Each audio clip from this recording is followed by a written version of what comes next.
Are you ready for the weekend yet? We have events, news, and a guest for you to enjoy this Lake Life weekend.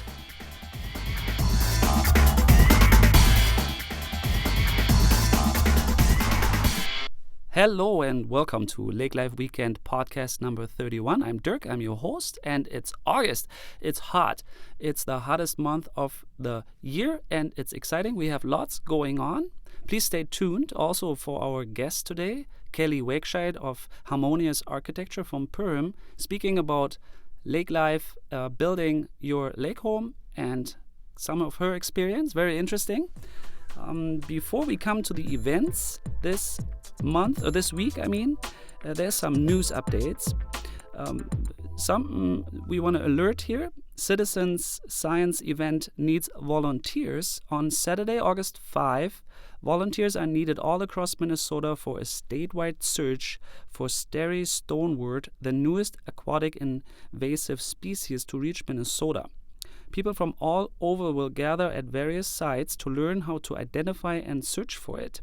The first spotting on this invasive algae was in 2015 in Lake Coronis. Since then, it has been spread and found in 9 lakes throughout Minnesota. The event is free for all participants, but registration is required. Any child under the age of 18 must be accompanied by an adult or guardian.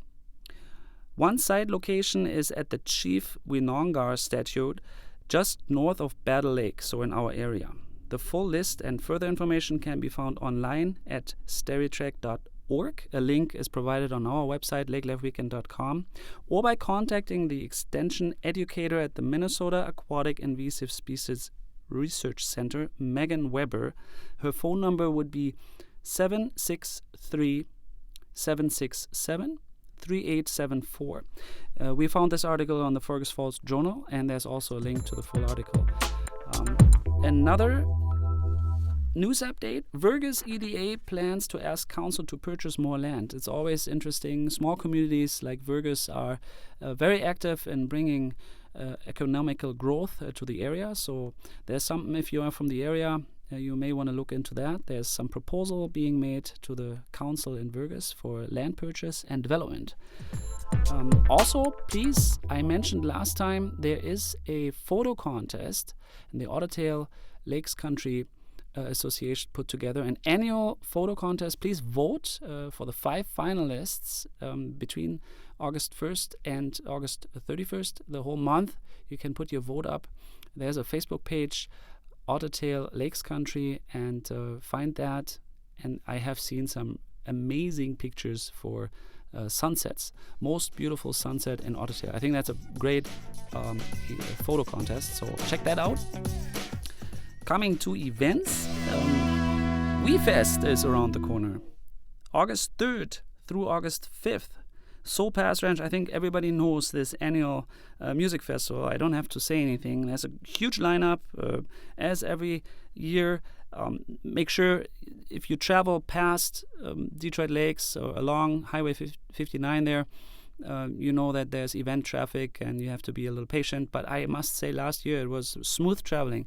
I already saw the campers lined up. I think it's one of the biggest country events in North America. Stunning. So wefest.com for a full list of the event, and also on our website.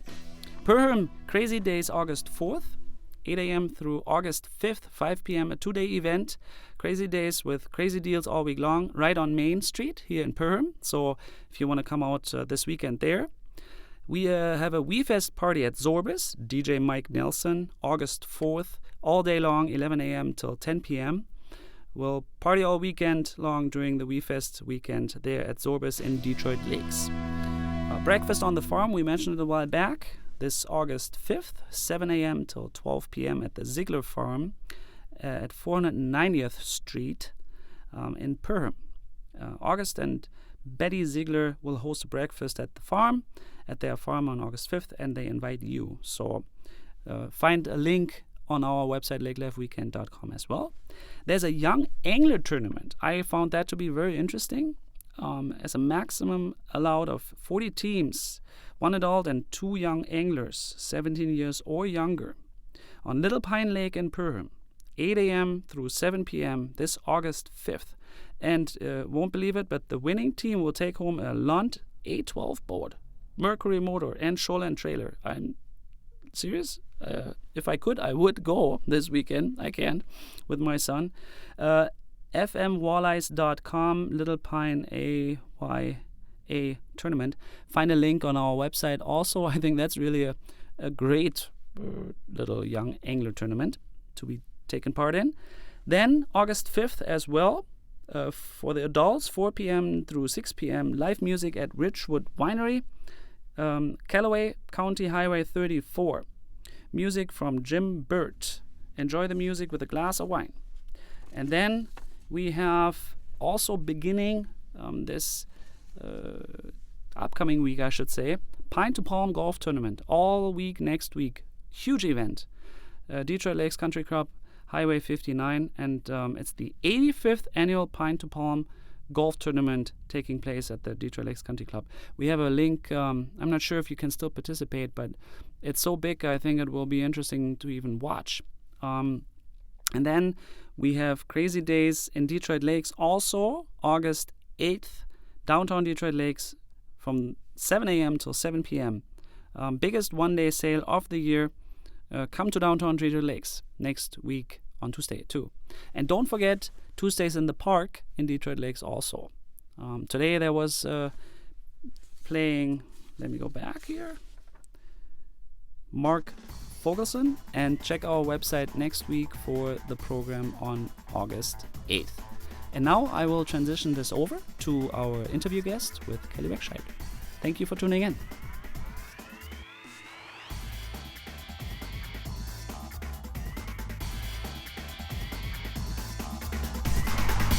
Hello, I'm here with Kelli Wegscheid of Harmonious Architecture from Perham, building dreams in Lakes Country. And welcome, Kelli. Thank you for having me.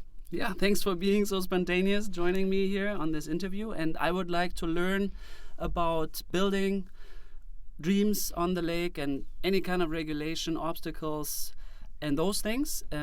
But before we talk professional, maybe a little bit about Kelli.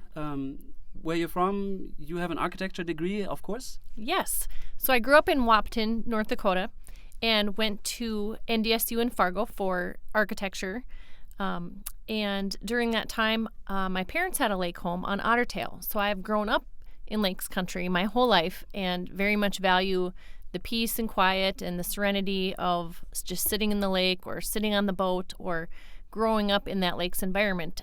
So when I went to school for architecture, I knew that I wanted to design lake homes specifically. So I went to Brainerd and worked at a large firm for a while after I graduated and did design build architecture there and designed lake homes and commercial work, and then got a chance to be back in the Perm area and was really excited about that. So we have been back here for 11 years now, and I have owned my own firm, Harmonious Architecture, that specializes in lake home design for 7 years now. Okay, there's the train. I'm sorry, this is live. Mm-hmm. We're in Perham for sure. Mm-hmm. So you are already as a self-employed for a decade. Yes. And it's interesting. So what is so different to you from building just a home to building a lake home? There are definitely differences. I also do design homes in Fargo, in the city limits of Fargo, and they're very different in their use. So in Fargo, for example, we would say, okay, we're designing a home for a married couple with 3 kids, and this is how they're going to use their home every day. And we design around that. Or they're a retired couple, and this is how they use their home, and they want main level living, and then they have guest space upstairs, something like that. But when you come to the Lakes Country, you have a whole different scope of how that cabin is used or lake home. It could be a younger family that's buying a small home right now because their kids are small and they want to expand it down the road. or maybe they have inherited a family cabin that's a small cabin from way back when, and they're going to use it for the time being until their family grows. And that's really a lot of my clients right now are people that have had a lake cabin in the family for a really long time.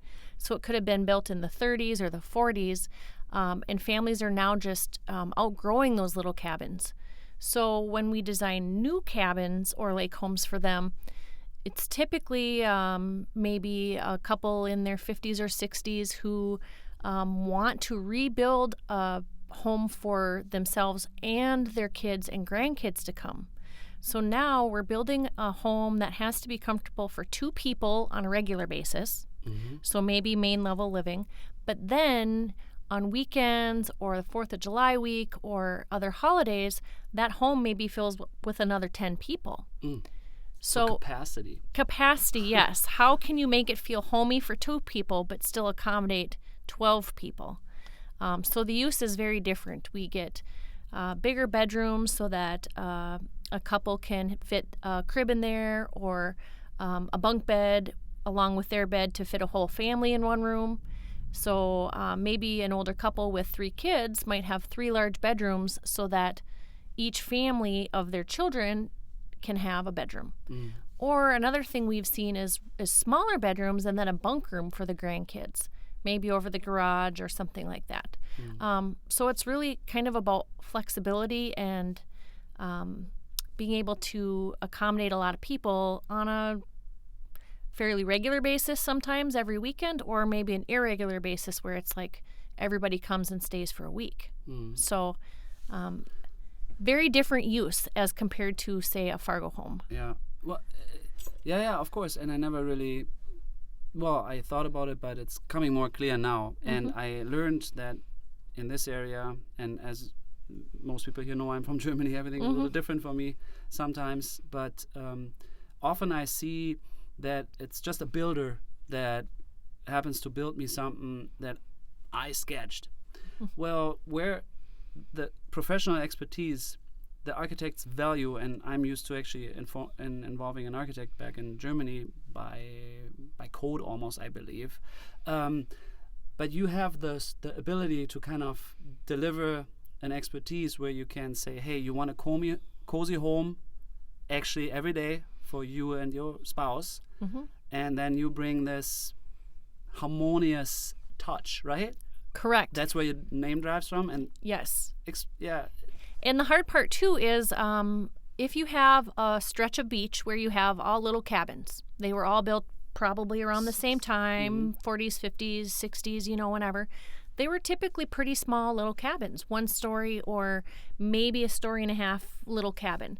So now as we're putting these bigger homes in there, the trick is to put that home in there with a lot more space, but not make it look so overwhelming. They don't want it to look like a big 2-story box that's going to, make the other homes look dwarfed and dinky and tiny. They want this certain amount of space, but they want it to fit in and blend with their surroundings. So that's where we get the story and a half, or we get the dormer pieces that add a little bit more square footage upstairs that's mm-hmm. usable, those kinds of things, because it would be easy just to put a square 2-story box on a lot, but everybody has seen those before, and you can definitely tell that they look out of place. Mm-hmm, mm-hmm. Yeah, so the inside and the outside. Mm-hmm. So the architect is bringing the harmony in the complete environment, from arriving into residing. Correct. Yeah, okay, I get it. And very interesting, of course. Speaking of your past experience, and you must have began actually where we had a 2006, 2007 downfall, let's say. Correct. How did you survive, or what's your experience over the recent past decade of lakes country building and living? Yes. Tell us about that. It definitely depends on the year. Some years will be very strong in new home construction when the economy is good and business is booming. And in other years, like especially in 2007, 2008, it was a lot of remodels mm-hmm. or additions.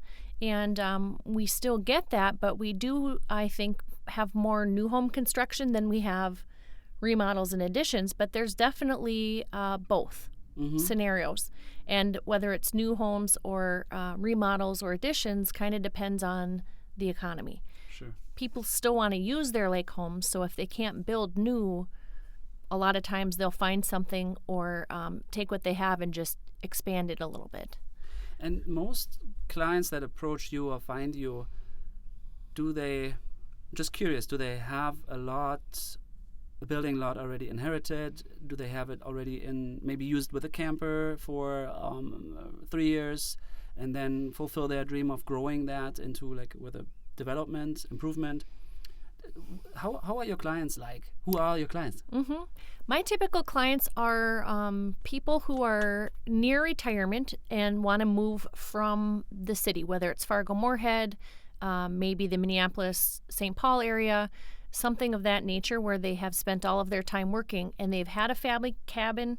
Typically, they've had a cabin in their family for a long time, whether they purchased it from their parents or they maybe bought it when their children were young and it's always been just a small little weekend cabin. And as people are starting to retire, they want to get out of the city and build at the lake, or they want to build at the lake and be here in the summer and have the ability to go south in the winter or something like that. And so that's really very typical where then we'll have clients with 2, 3, 4 grown children bring their grandchildren, and it's really a 3-generation type of scenario. Sure. That home, okay. But the client usually is 55 years of age plus? Most of them, yes. Yeah. I'm just curious because well, I'm not even 40 yet, but and I guess it will take me another 10 years too, maybe to involve an architect. But I was just curious, as we can see a lot of 35 plus, not only dreaming but maybe pursuing their goal of having the weekend up at Lakes Country. But I was wondering if they go into tiny home. Do you have smaller homes also that are inquired? Like, let's say somebody 35 to 40 say, hey, we actually don't need 2,500 square feet, and we don't know where we are with 60. Have you had projects with 1,200, 1,400? Not really a tiny home, but like. I would say a modest size home, yes. Not necessarily the tiny home craze that's like 600 or 900. Right. Not to that extent, but we've had modest size homes where they're really, say 1,200 square feet on the main level, which is just fine living for 2 people. And then they're maybe adding a little bit of space up above in kind of a loft scenario or above the garage. So a lot of times that's driven by lot size. Oh, sure. So if people have a lot and it's only 60 feet wide, which we've run into before, or maybe 70 feet wide, that really limits the size you can put on there, but it doesn't necessarily, limit the fun or the use or the, the livability of the cabin. It just dictates the shape of the enclosure. Sure. I was more thinking budget. Let's say, I don't think we always need to talk $500,000. I am sure we can go fairly far even with 250. I don't know. That's my question. Like, the lot not always must be 200,000 to start from to put a 300, right? I mean, like, is there something? That's why I was thinking a 35, 40-year-old couple. I don't know how wealthy everybody is, but can they afford a 500 million second home? I mean, like, right. I assume not. There are some affordable options out there if people are willing to compromise on either their space or those types of things. There are people who will buy a $100,000 lot or an $80,000 lot, and they will put a garage on that lot with living space above, and that's really a great temporary solution until people know what they want to do down the road. It's fairly affordable. It's not very much upkeep. It's easy to maintain. You can show up there on a weekend or whatever, turn the heat on and have it ready to go. So it's a great midpoint kind of for people who don't want to spend a lot of money but still want the ease of being on the lake. We see a lot of that, and then down the road either people add on a house to that garage part, or the other alternative is to buy a house that's fairly livable on the lake that you are okay with, and then just make some minor repairs to it. Or like I guess you can always gut and redesign, right? You can Correct. make it more contemporary, more open, all those things. Correct. It always depends on the budget, I guess. Correct. If just like let's say a top 5 checklist, do you have any advice, or like if somebody considers to build, let's say in the next year, is there like a checklist that you give your clients, for example, say like, hey, you should, I don't know, I mean, is there things to investigate? Is there a package that you say, hey, I have septic under control? Do you have a network of, how does that work? What does the architect all do? Yes. So we start from the very get-go. We have 3 different levels of service that we provide in our office, and from the basic service all the way to kind of full service.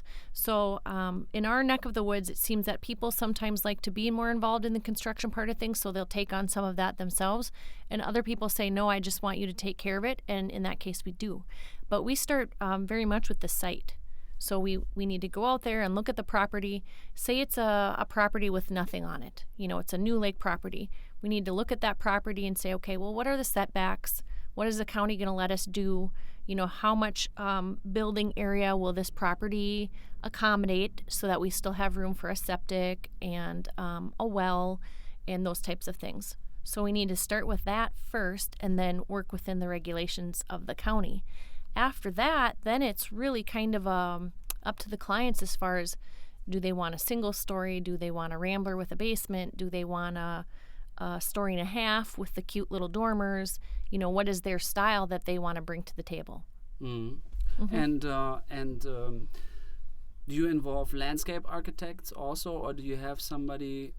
I'm thinking about lake view or shoreline modification, or even, I don't know, like a path, or not every dwelling. I mean, there's setbacks, 50, 75, 100 feet. It depends on what kind of lake, as far as I know. And I mean, that's relevant. And as you pick lakes properties for your, as a passion, for your expertise, I assume you want to have the best angle towards that. I don't know. Do you want to connect best? Yes. What is your scope? What do you... Yes. So we will sit out at the property and we'll say, okay, what's most important to you? You know, typically the great room is on the lake side, and that's where you have all the windows so you can look out at the lake. But after that, it's, okay, do you want to have your master bedroom with a view to the lake? Is that important to you, or is it not important to you? Do you want to have the dining room on the lake side so that it has maybe a patio door and some windows to the lake?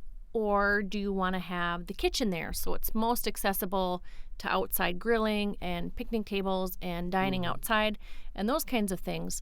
So we'll look at that and we'll say, well, where is your best lake view? Do you have a sunrise or a sunset that you're trying to capture? Or where is your access to the lake? Is there already kind of a path there that leads to where the dock is, or the swimming area that the landscape would kind of lend itself to promoting that part of the property, in which case maybe that's where we want to have the screen porch as a buffer between kids coming in from the lake with sandy feet and coming into the house. So we kind of look at those things like, where's the public space going to be, like the kitchen, the dining room, the sandy feet areas, versus, okay, over here is going to be more of the private area where we have carpet and, you know, people should have maybe dried off a little bit before they get over there, or it's the bedrooms, that kind of thing. Yeah. It's so natural to you. I'm listening with big ears here. It's just what you do. But like, there's so many question marks that come up already. Yeah, of course. I have a little bucket for my son, and then wet to dry carpet. Fascinating. Yeah. It's, right. So you make a site visit with the building individuals, and then kind of explore opportunity and kind of visualize it and help them see things. Right. So it's a lengthy process, maybe? Right. To explore the exploration phase? Yes, and the outside space as well. Where are the decks going to be in the patios? And, you know, are you facing the west sun where you need something that's going to cover you so you don't fry into a crispy person out there, you know, with too much sun exposure? So it's also considering that outside environment, without necessarily getting into the very detailed part of landscaping with plants and things like that. But we do figure in where's going to be decks, patios, pathways to the lake, those kinds of things. Yeah, it's a very complex process. There's a lot of pieces. Yeah. Yeah. what do you advise people considering dreaming? Like, do you say, hey, like, build some equity over the next 5 years, start now? Or like, what do you tell young people like me?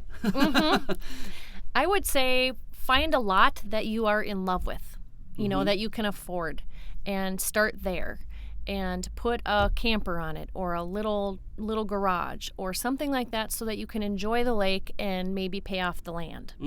And then I'm not sure about the whole bank financing and all of that, how that comes into play. But if you could do that, then you could pay off the land.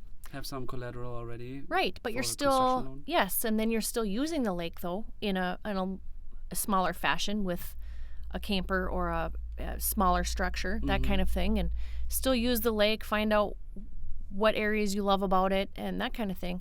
And then maybe you could put in the septic and the well and start making some of those improvements. And so then you have a big chunk of that already purchased and in place before you take on the major piece of the home. Yeah.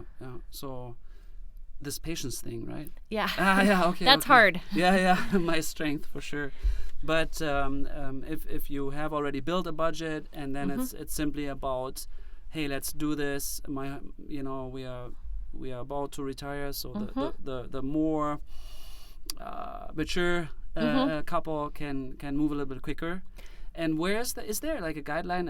It was new to me too. People say like, oh yeah, building, it's like $300 per square foot, and I'm just like, how do you come up with $300?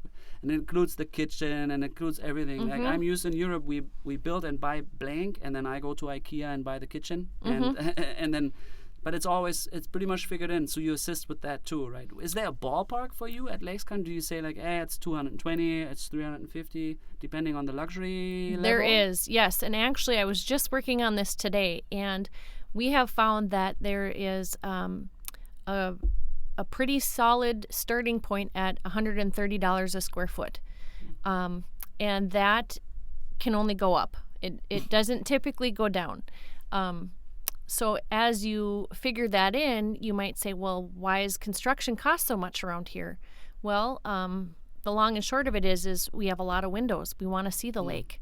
We want to have a patio and a deck on there so that we can enjoy the outside. We want to be able to have a master suite on the main level so that we can age in place. There are these specific things that people want that add cost. Windows are a big thing, better insulation, all of these things now with technology that we know are a better product might also cost a little bit more. So it's kind of that give and take, and it's finding that balance between the luxury items that you want versus the square footage that you actually need, and then meshing those with your budget. So a lot of people think downsizing, but that's not always the case at the lake. If you're trying to accommodate 12 people, you're maybe not downsizing from a Fargo home. It might be similar square footage, or maybe it's slightly less square footage, but it doesn't always relate to downsizing.